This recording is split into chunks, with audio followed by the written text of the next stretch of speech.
Hello everyone. Qualifier के लिए apply कर दिया है, correct. Now it's time to start the preparation. Preparation शुरू करने से पहले analysis is very important. You should be aware कि एग्जाम में कितने मार्क्स कौन से सब्जेक्ट से आने वाले हैं, कितने questions we can expect and what all is going to be the syllabus. For syllabus I have created another video, so do check it out on my channel and subscribe to the channel.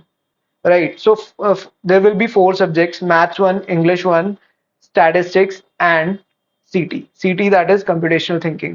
तो अगर बात करी जाए over the last two terms क्या syllabus रहा, कितने marks का exam में आया, तो मैथ्स की अगर बात की जाए, मैथ्स का एग्जाम 50 मार्क्स का होता है, जिसके अंदर 16 से 18 क्वेश्चन, 20 क्वेश्चन मैक्सिमम आते हैं, 16 to 20 यू कैन से। तो एवरेज मान के चलते हैं 18 question will be there from maths. Total score will be 50। Similarly अगर बात करी जाए इंग्लिश की, तो इंग्लिश के अंदर you will be getting somewhere around 40 to 43 questions and the total exam score will be 50 marks. ठीक है।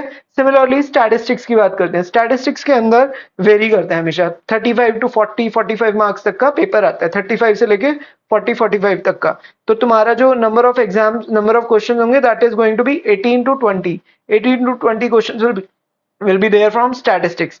देन अगर बात की जाए सीटी, सीटी जो सबसे ज्यादा टाइम टेकिंग होता है, क्योंकि इसमें अगर क्वेश्चन बन गए तो तुम क्लियर, नहीं बने तो अटक भी जाओगे। यही होता है स्टूडेंट्स के साथ, that's what I have notice. तो स्पीड इज द की।